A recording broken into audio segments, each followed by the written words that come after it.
Bonjour chers frères et sœurs. Je ne sais pas si j'ai déjà vu tout le monde, mais j'ai vu la plupart d'entre vous.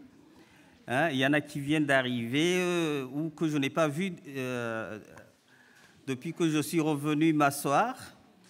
Et je suis en tout cas très heureux de vous voir ce matin dans la maison de votre Père, dans la maison de notre Père, parce qu'il est le mien aussi. Et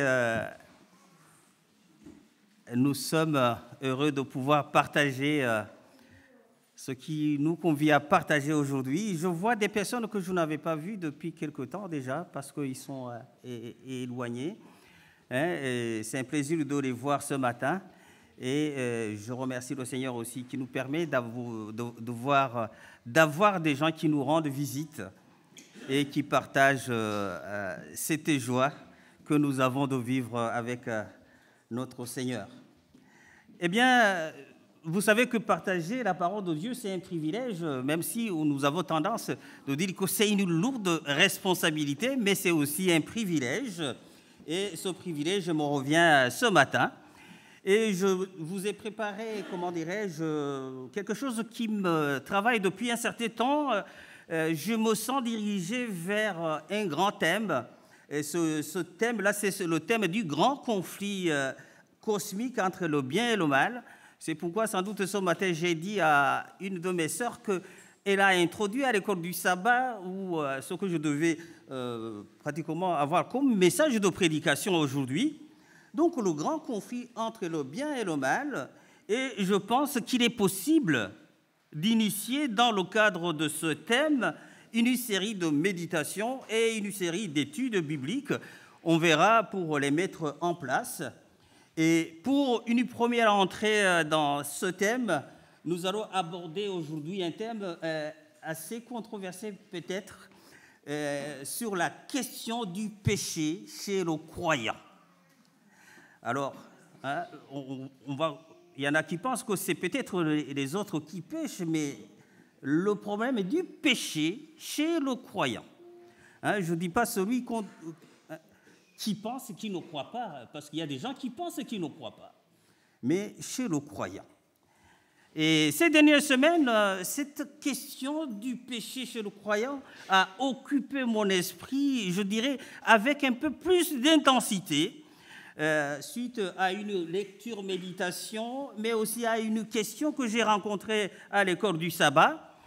Et cette lecture-méditation qui est pratiquement une des inspirations de ce message de ce matin, eh bien, c'est une question que j'ai vue dans le livre que nous lisons aujourd'hui, qui a pour titre « Oser demander plus ». Et vous savez qui est l'auteur de ce livre ? Mélodie Mas, voilà. Et c'est le 13e chapitre, et je vous demanderai peut-être, ceux qui ne lisent pas ce livre, d'aller voir ce 13e chapitre qui est intitulé « À la recherche des brèches spirituelles ». Et il est question de découvrir la tactique de bataille de notre ennemi Satan. Je ne sais pas si c'est la lumière qui m'éblouit un tout petit peu, hein. Voilà, je vais peut-être me décaler un tout petit peu parce que je ne parviens pas tout à fait à consulter ma tablette. Voilà. Alors, donc, je disais que ce 13e chapitre qui a pour titre « À la recherche des brèches spirituelles », il est question dans ce chapitre-là de découvrir en fait certaines brèches spirituelles par lesquelles l'ennemi s'infiltre pour nous faire chuter. Et cette méditation sur les brèches spirituelles eh bien, m'a fait penser aussi à un verset biblique que nous connaissons sans doute très bien, qui se trouve dans, je ne sais pas, c'est 1 Corinthiens, voilà, 1 Corinthiens chapitre 10, en tout cas, le verset 12. Si ce n'est pas 1 Corinthiens, c'est 2 Corinthiens, mais c'est le chapitre 10, le verset 12. Et ce verset dit ainsi que celui qui croit être debout, prenne garde qu'il ne tombe. Celui qui se croit en fait solide, doit faire attention à ne pas tomber. Parce que si on se croit être debout, on risque de ne pas percevoir ces brèches par lesquelles l'ennemi passe pour nous faire chuter. Et la deuxième source d'inspiration, je le disais, c'était la leçon de l'école du sabbat de la semaine dernière. Eh bien, cette leçon de l'école du sabbat parlait de la compréhension du sacrifice de Jésus. Et donc, le fait que quelqu'un s'entache sans péché à porter dans sa chair les péchés de l'humanité, afin que par sa mort et sa résurrection, bien entendu, nous, l'humanité, l'homme, soit sauvé et obtienne la vie éternelle.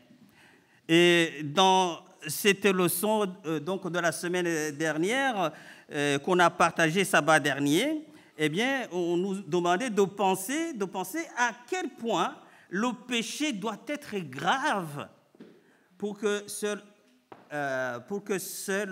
la mort de Jésus puisse l'expier.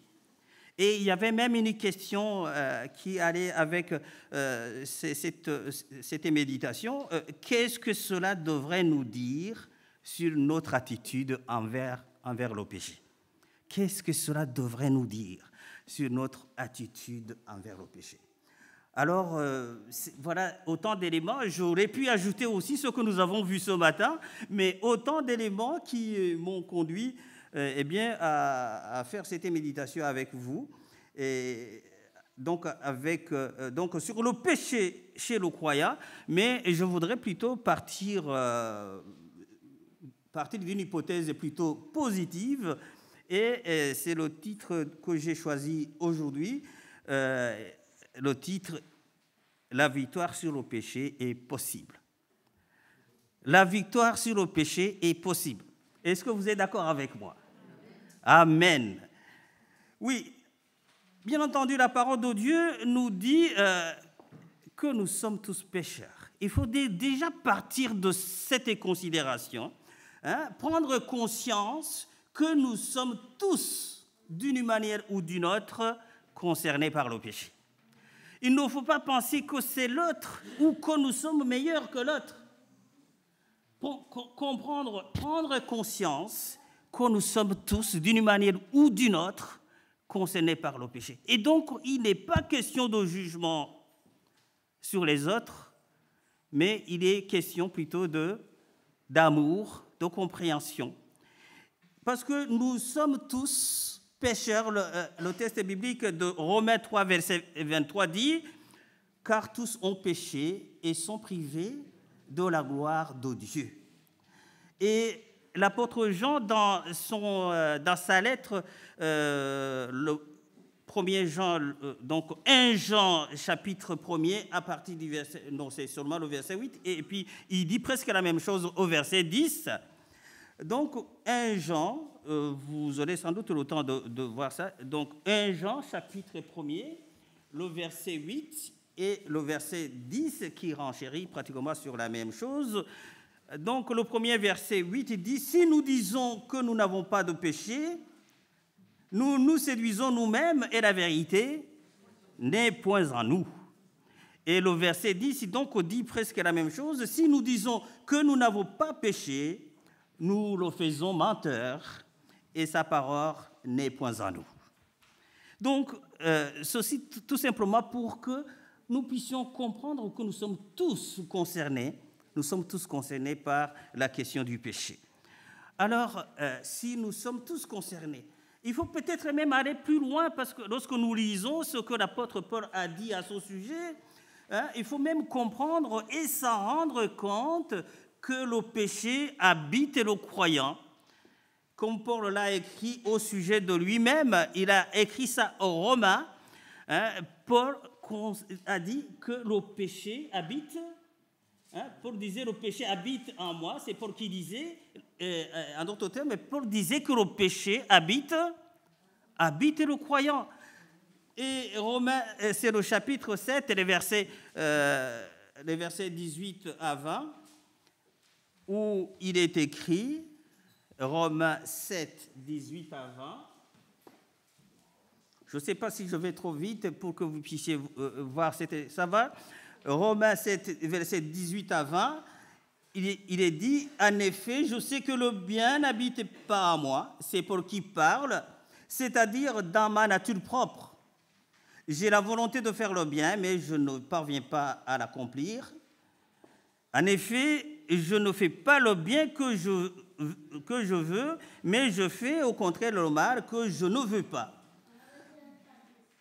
Oui, alors, or, si je fais ce que je ne veux pas, ce n'est pas moi qui le fais. Et je vous dis, ce n'est pas une façon de se dédouaner de l'apôtre Paul. Hein? Si je fais ce que je ne veux pas, ce n'est plus moi qui le fais, mais le péché qui habite en moi. Le péché qui habite en moi. Alors, ce péché qui habitait en Paul, eh bien, habite aussi en nous. Il peut nous faire passer d'une situation où nous apprécions Dieu et lui obéissons à une situation où nous faisons la chose que Dieu déteste. Alors, je me suis posé la question à ce niveau, est-ce que prendre conscience que nous sommes tous concernés par le péché et comprendre que le péché habite en nous, est-ce cela qui nous aide à avoir une victoire sur le péché? Est-ce que c'est cela? Ou peut-être quand je parle de ça, quand nous entendons cela, nous disons, mais la victoire sur le péché, est-ce qu'elle est possible? On est toujours dans le titre. Hein? Pourtant, la victoire sur le péché est possible. La victoire sur le péché est possible. Alors, ce n'est pas ces deux éléments, mais il est important de comprendre cela. Mais non seulement il est important de comprendre que nous sommes tous concernés, que le péché habite en nous, mais je pense qu'il faut aussi aller plus loin et comprendre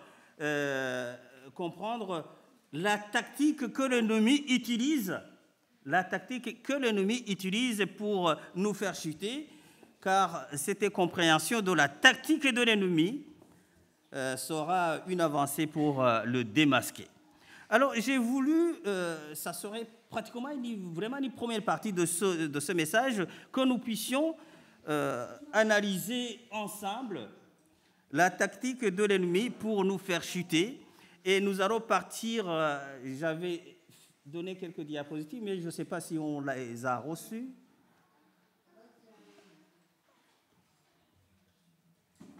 Je pensais avoir envoyé des diapos à la technique. Et donc, nous allons faire cette analyse à partir du texte de Jacques. Donc, je vous laisse le temps de voir le texte de Jacques, chapitre 1er, les versets 14 à 15. Et voilà, on y est. Hein? Jacques 1er, 14 à 15, qu'est-ce qui est dit dans ce chapitre, si vous pouvez... on a maintenant une diapo, je remercie la technique. Et ce texte dit, mais chacun est tenté quand il est attiré et entraîné par ses propres désirs. Puis le désir, lorsqu'il est conçu, donne naissance au péché. Et le péché, parvenu à son plein développement, a pour fruit la mort. Vous avez peut-être d'autres versions, parce que j'ai aussi une version qui dit « Mais chacun est tenté quand il est attiré et amorcé par sa propre convoitise. Puis la convoitise, lorsqu'elle a conçu, enfante le péché, et le péché étant consommé, produit la mort. »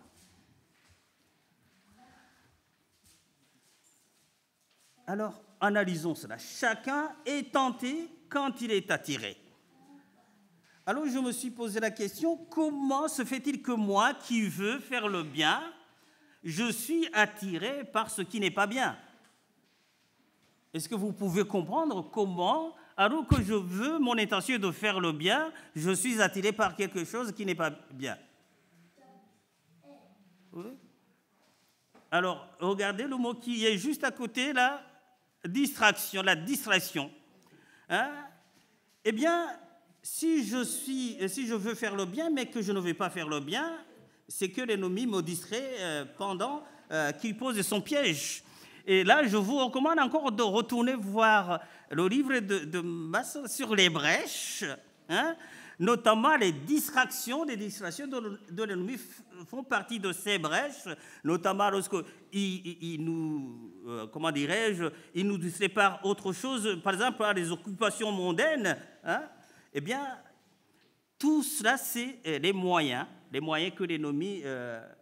Normalement, si nous étions concentrés sur les choses spirituelles, eh bien, il aurait du mal. Mais il parvient à nous détourner, à nous distraire, et donc, lorsque nous sommes distraits, eh bien, il est facile de nous attirer.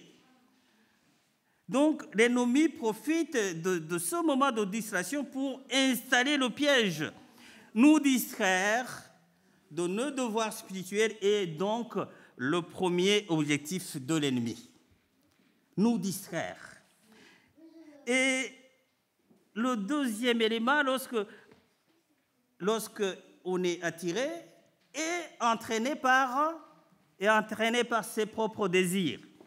J'ai mis à côté le mot tromperie, la tromperie. Pourquoi est-ce que vous savez le système d'appât sur le hameçon? Est-ce que ça vous dit quelque chose? Vous n'êtes pas pêcheurs, sans doute, hein, tous, mais vous avez peut-être fait ça. Hein? Alors, pourquoi est-ce que le poisson est pris? Hein? Est-ce qu'il voit le hameçon? Qu'est-ce qu'il voit? Il voit l'appât. Il voit l'appât. Hein? Donc, eh bien, le piège de l'ennemi est comme un appât posé sur un hameçon. C'est une tromperie pure et simple.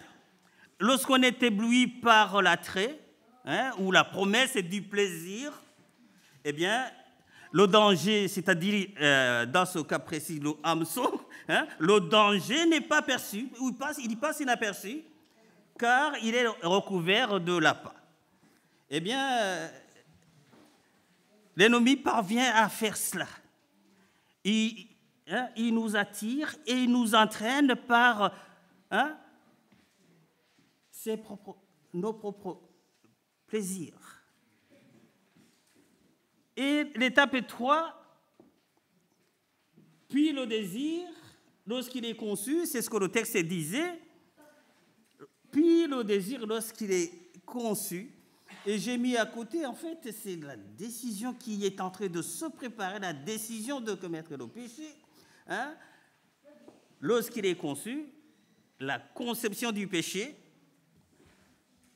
les actes de péché ne peuvent, il faut comprendre cela, ne peuvent être commis sans qu'il y ait d'abord une décision de les commettre. C'est la conception du péché. Le désir pour les plaisirs du péché est créé, la voie est tracée pour la décision de péché, et le péché semble être bon, et donc nous le choisissons.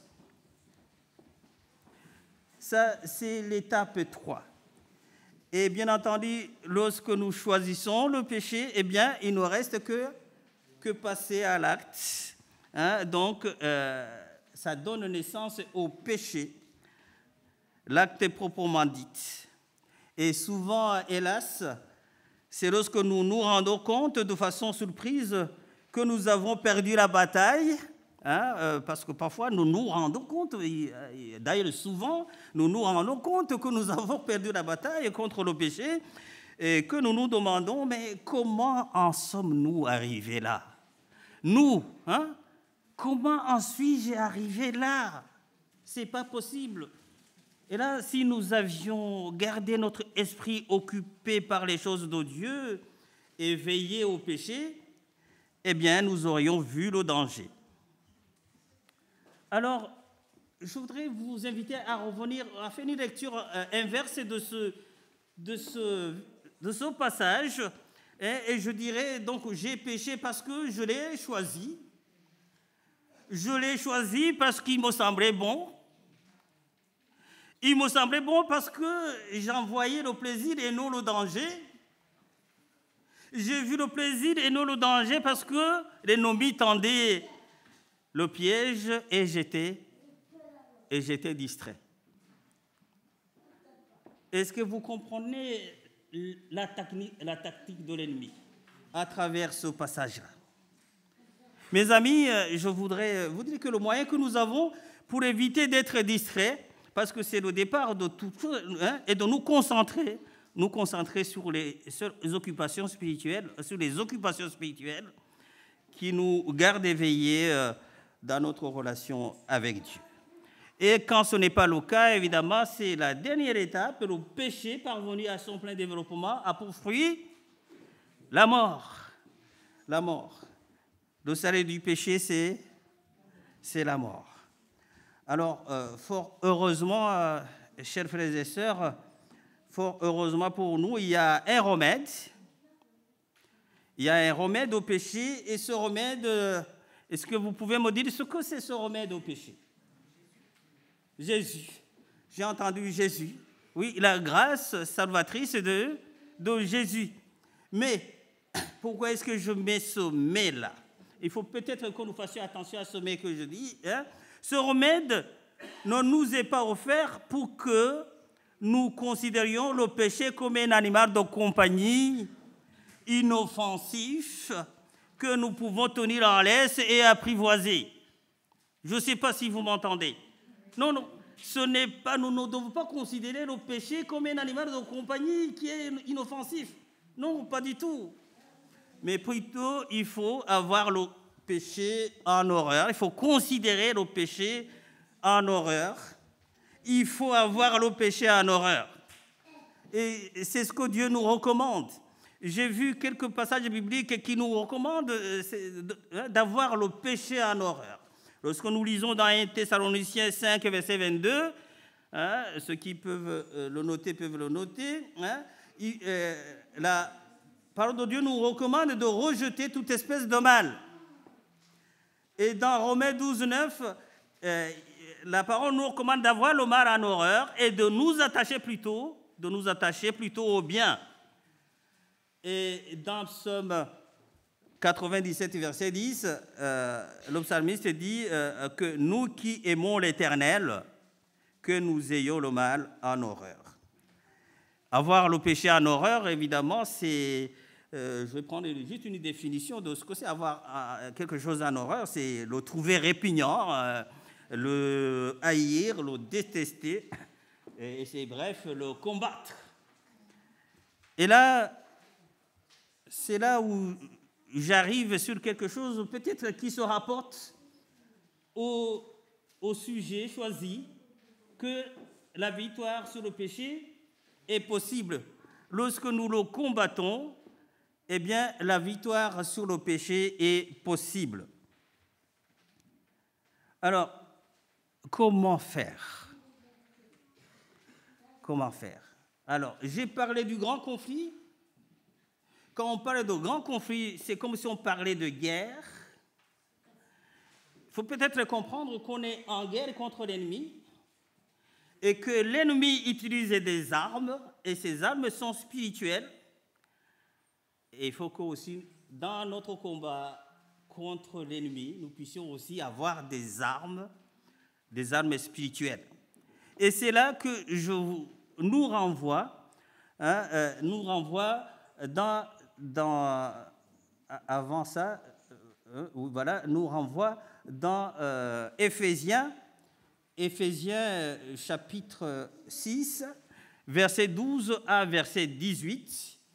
Et si je vous ai mis cette armure du légionnaire romain, c'est que le texte dont nous parlons, en fait, parle des armes du chrétien, mais il se réfère, vous allez entendre parler, on peut aller à la diapo suivante, même si on reviendra. Voilà, on va parler de la ceinture, de la cuirasse, des chaussures, du bouclier, du casque, de l'épée. Et il n'y a que la dernière arme qu'on ne trouve pas sur... Voilà, on peut revenir sur... voilà, pour que vous puissiez voir ces armes. Et je pense qu'il est normal que celui qui a mis ces armes, qui a rédigé ces armes, évidemment, qui étaient de cette époque, hein, a bien voulu nous faire comprendre eh bien, que c'est un combat, que c'est une guerre. Mais il faut obtenir la victoire. Il faut obtenir la victoire. Alors, le verset 12 dit, « Car nous n'avons pas à lutter contre la chair et le sang, mais contre les dominations, contre les autorités, contre les princes de ce monde des ténèbres, contre les esprits méchants dans les lieux célestes. » Et ça, nous le savons, voilà. Et c'est pourquoi je disais que ces armes sont spirituelles, et donc il nous faut des armes spirituelles aussi. Ceux qui vont lire le chapitre que je vous ai dit du livre de Mason, Mélodie, vous comprendrez pourquoi ces brèches. Parce que les armes que nous allons voir vont nous permettre eh bien, de fermer ces brèches. De fermer ces brèches par lesquelles l'ennemi peut passer pour nous atteindre.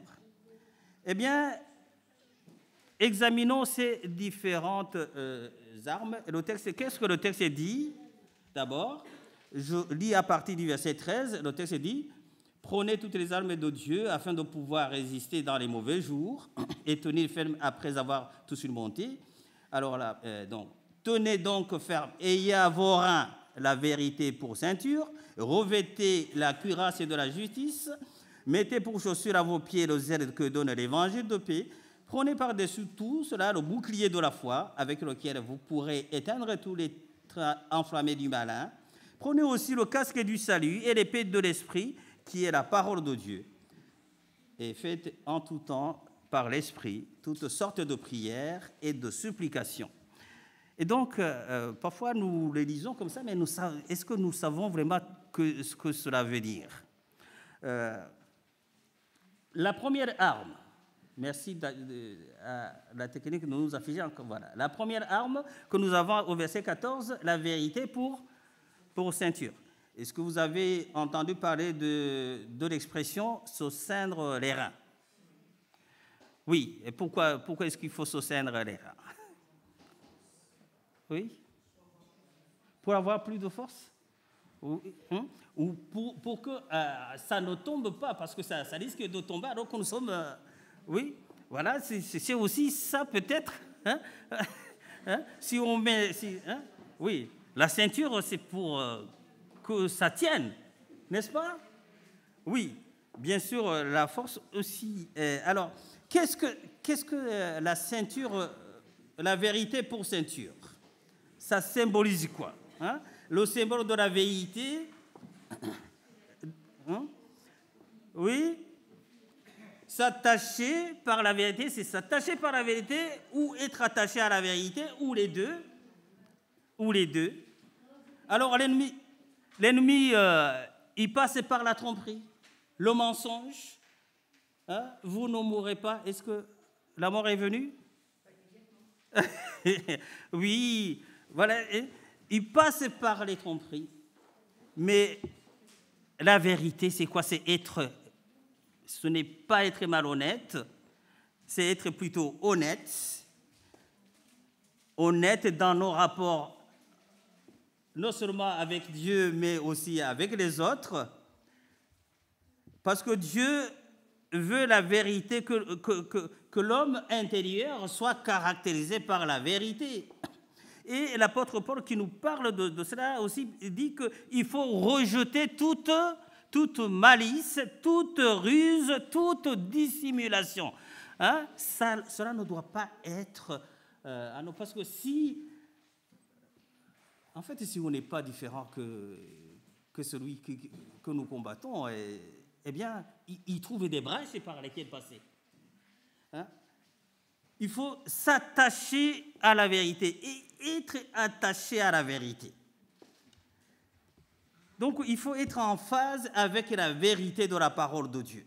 Parfois, cette parole, mondainement, elle est controversée, mais nous savons que ce n'est pas le fait qu'elle soit controversée ou non populaire qui l'empêche d'être vérité. hein, même si elle est controversée, eh bien, et c'est la vérité de Dieu. Donc, soyons en phase avec la parole de Dieu. La vérité doit être notre ceinture dans la guerre acharnée contre notre ennemi. C'est important que nous puissions être ancrés dans la vérité. Hein? Est-ce que ce que je dis, ce que je fais, est-ce que c'est dans la vérité? Hein? Parce que si ce n'est pas ça, si j'utilise les mêmes moyens que l'ennemi, eh bien, je lui donne les brèches par lesquelles il passe et il attend. Le deuxième élément, deuxième arme, la cuirasse de la justice. Alors, la cuirasse, si on revient sur le schéma des Romains, du légionnaire romain, où se trouve la cuirasse? Que protège la cuirasse? Je peux demander à la technique de revoir encore le schéma. Oui, la cuirasse, ça protège quoi? Elle est où la cuirasse? C'est sur ce... Hein? Là. Et ça protège quoi? Ça protège le cœur. Ah oui, ça protège le cœur. N'est-ce pas? Ça protège le cœur. La cuirasse est là pour protéger le cœur. Il faut protéger son cœur par une cuirasse de la justice. Qu'est-ce que cela veut dire? Je voudrais qu'on voit en fait le lien entre le cœur et la justice. Et il y a un premier passage que j'ai dans Romains 10, verset 10, qui dit « Car c'est en croyant du cœur qu'on parvient à la justice. » C'est en croyant du cœur qu'on parvient à la justice. Et donc, il y a, vivre dans la justice et la sainteté selon la volonté de Dieu, dans la justice. Voyons le lien. J'aimerais bien qu'on puisse en fait faire ces liens, parce qu'on lit ces armes-là, mais pour pouvoir les utiliser, il faut comprendre comment les utiliser. Et j'ai demandé à une sœur, à sœur Brigitte, de nous lire le chapitre 112 des psaumes. Il y a là des versets qui nous montrent vraiment le lien entre la justice et le cœur. Et peut-être vous comprenez pourquoi la cuirasse protège le cœur. Le psaume 112. J'ai sorti ma Bible, je n'ai pas de tablette. Oui. Heureux l'homme qui craint l'Éternel, qui trouve un grand plaisir à ses commandements. Sa postérité sera puissante sur la terre. La génération des hommes droits sera bénie. Il y a dans sa maison bien-être et richesse, et sa justice subsiste à jamais. La lumière se lève dans les ténèbres pour les hommes droits, pour celui qui est miséricordieux, compatissant et juste. Heureux l'homme qui exerce la miséricorde et qui prête, qui règle ses actions d'après la justice. Car il ne chancelle jamais. La mémoire du juste dure toujours. Il ne craint point les mauvaises nouvelles. Son cœur est ferme, confiant en l'Éternel. Son cœur est affermi. Il n'a point de crainte, jusqu'à ce qu'il mette son plaisir à regarder ses adversaires. Il fait des largesses, il donne aux indigents. Sa justice subsiste à jamais. Sa tête s'élève avec gloire. Le méchant le voit et s'irrite. Il grince des dents et se consume. Les désirs des méchants périssent. Amen. Alors, à travers ce chapitre, vous avez des liens entre la justice et le cœur. Et raison pour laquelle la cuirasse doit protéger le cœur. La justice de Dieu recherche, ou plutôt la justice que Dieu recherche, c'est un état de cœur. Et l'apôtre Paul l'a dit d'une autre manière lorsqu'il a écrit c'est écrit dans Actes 24, verset 16, il a dit « Il faut toujours s'efforcer d'avoir une conscience pure envers Dieu et envers les hommes. » Comment peut-on obtenir cette conscience pure envers Jésus et envers les hommes, envers Dieu et envers les hommes? hein, quand le cœur n'a rien à se reprocher. Hein? Il faut protéger son cœur.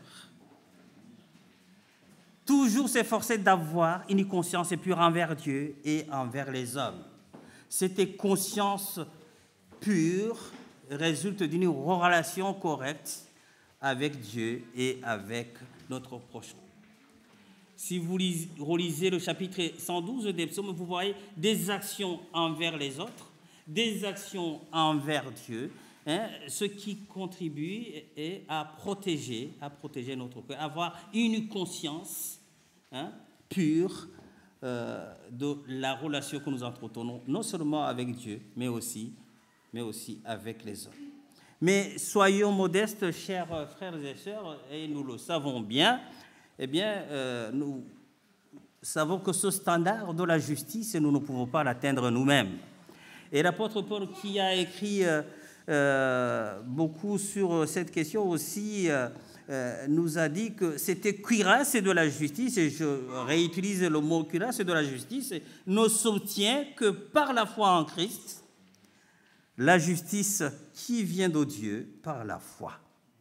Et pour cela, je vous recommanderais de lire dans Philippiens chapitre 3, les versets 8 à 9, Philippiens chapitre 3, les versets 8 à 9, où l'apôtre Paul dit « Afin de gagner Christ et d'être trouvé en lui, non avec ma justice, celle qui vient de la loi, mais avec celle qui s'obtient par la foi en Christ, la justice qui vient de Dieu par la foi. »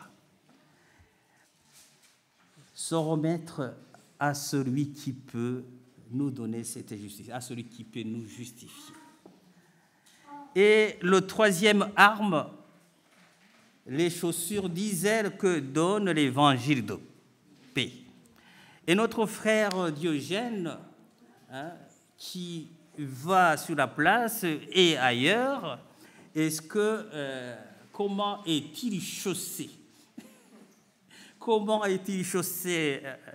Hein? Et lorsque nous y allons, est-ce que nous sommes... Les Romains avaient des chaussures qui leur préparaient pour la guerre, évidemment, parce qu'il fallait être mobile, il fallait être disponible et mobile, il fallait être disponible pour aller où le chef envoyait, et où et quand. Donc, ce n'est pas seulement où, mais c'est aussi quand. Et c'est pareil pour nous. Et ces chaussures, d'après ce qu'il nous dit, c'est les chaussures du zèle que donne l'évangile de paix. Alors, il faut être prêt à partager la bonne nouvelle. Vous avez reçu, il faut aussi partager. Hein? C'est important que cette arme, nous puissions l'avoir. Hein? Que nous puissions l'avoir. Donc, partager la bonne nouvelle, avoir des chaussures qui signifient tout simplement la mobilité, la disponibilité pour pouvoir aller partager la bonne nouvelle, l'évangile du salut, hein, l'évangile de paix, comme il est précisé dans ce passage. Hein. Mais bien entendu, nous devons nous familiariser avec les vérités de base de l'évangile avant, parce que comme on ne donne que ce qu'on a, il faut que nous puissions nous familiariser avec les vérités de base de l'évangile de paix. Et la manière de les présenter aussi, ça passe peut-être par une préparation. Hein. Donc, on se prépare à avoir ce qu'il faut donner, mais aussi on se prépare à savoir comment le donner. Et nous ne pouvons communiquer évidemment cet évangile de paix que si nous avons nous-mêmes une paix réelle dans nos propres cœurs, une paix qui ne dépend pas des circonstances que nous vivons, mais une paix que le Seigneur nous donne de l'avoir connue et de pouvoir partager ce que nous savons de lui. Alors, une quatrième arme, le bouclier de la foi. Alors, le bouclier, là, c'était le gros truc de... Le bouclier, j'ai jamais fait l'armée, mais le bouclier, là il était conçu pour qu'il puisse protéger pratiquement, même si la personne, pour qu'il soit complètement protégé. Hein? Oui? Oui. Et alors, qu'est-ce qui nous protège, nous, complètement, chers frères et sœurs? Hein? La foi. Hein? Le bouclier de la foi.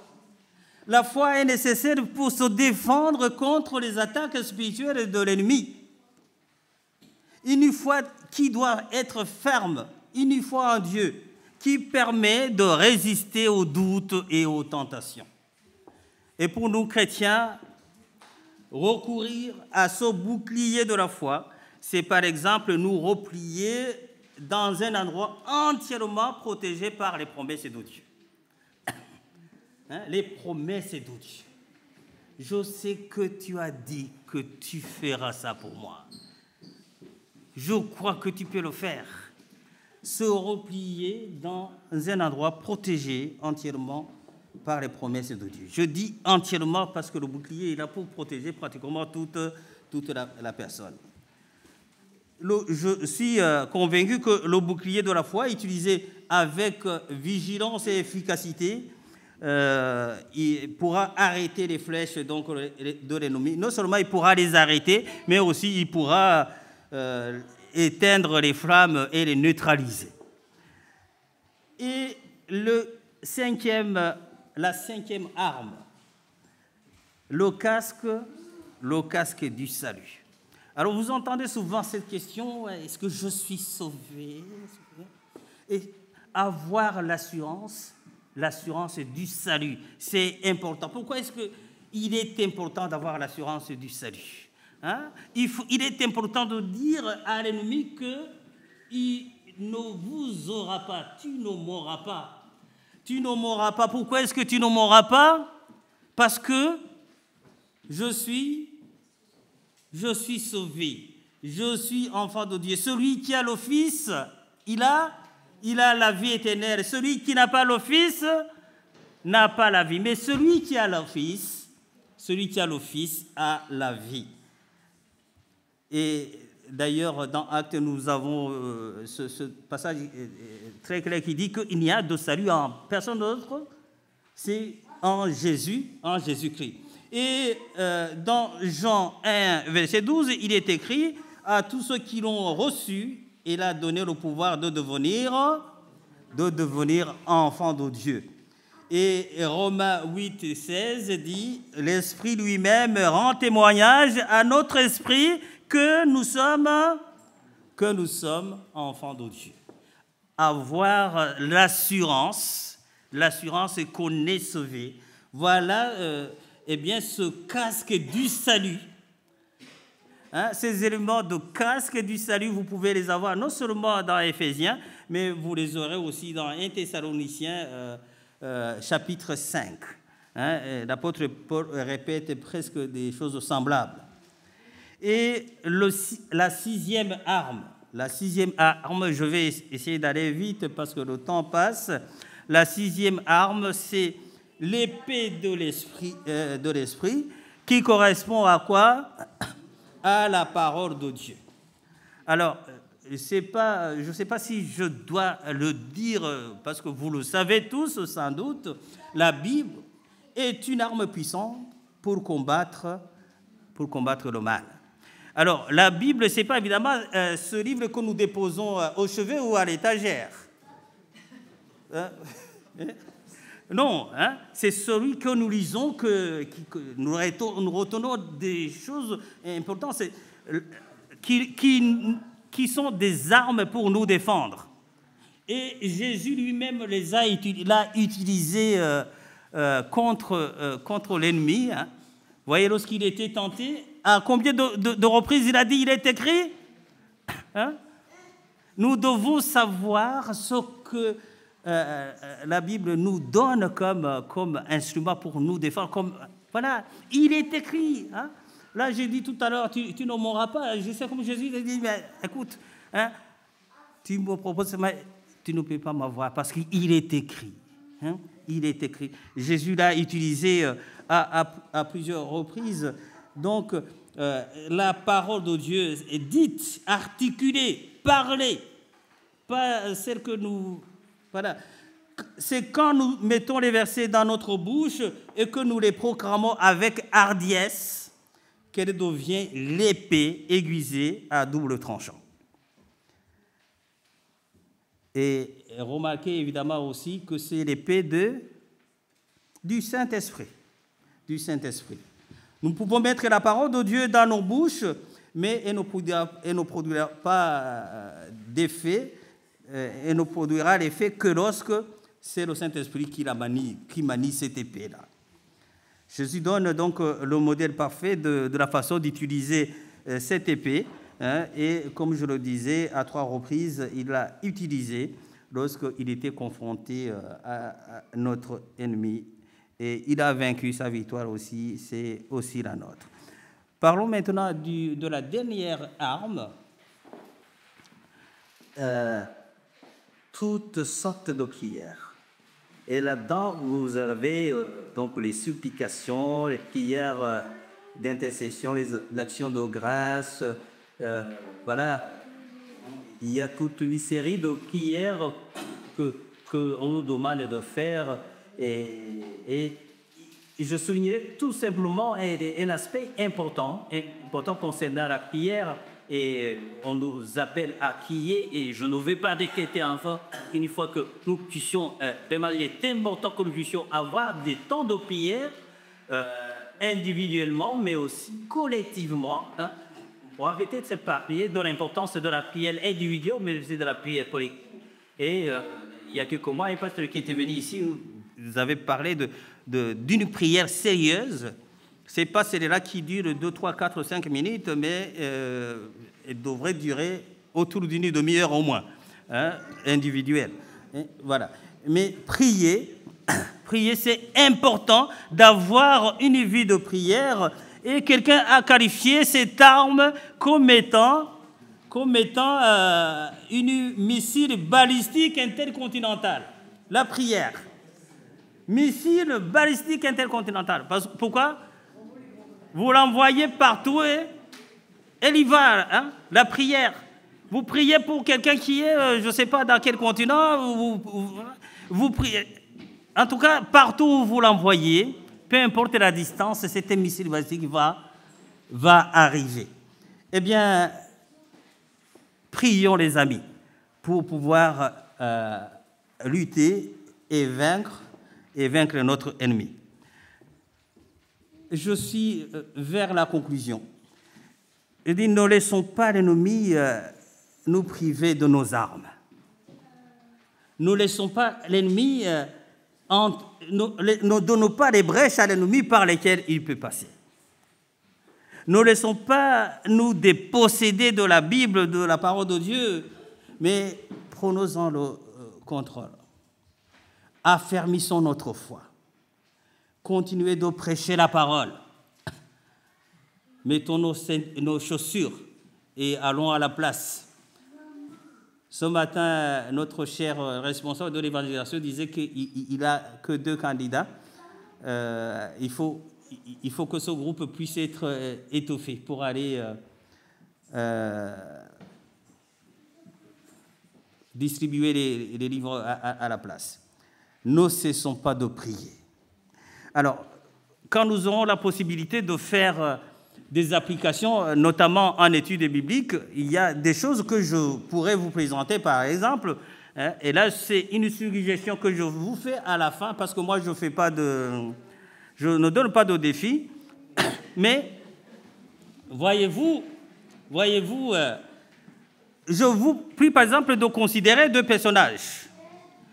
Considérons le personnage de David et considérons le personnage de Joseph. David face à Bathsheba et Joseph face à la femme de Potiphar. Oui, une des 2 a la victoire sur le péché. Quelles sont les armes qu'il a utilisées et pourquoi ça n'a pas été le cas pour les autres? Un débat important. Les armes, si vous voyez le cas de Joseph, vous pourrez sans doute trouver les armes qu'il a pu utiliser pour avoir la victoire sur l'ennemi. Deux autres cas, et il est question de gens aussi importants. Prenez Pierre et reniant le Seigneur. Et prenez Daniel, refusant, ouvrant même les portes pour continuer à prier, alors qu'il était sous la menace de mort. Comment ont-ils pu... Daniel a-t-il pu... Quelles sont les armes qu'il a utilisées pour avoir la victoire sur l'ennemi? Et pourquoi ça n'a pas marché chez Pierre? Voilà, chers frères et sœurs, autant de réflexions, mais qu'on pourra approfondir si nous avons le temps de faire des études ensemble. Ce que je demande pour le moment, c'est que nous puissions nous mettre en l'esprit que la victoire sur le péché est possible et que le Seigneur nous bénisse dans ce sens-là. Amen.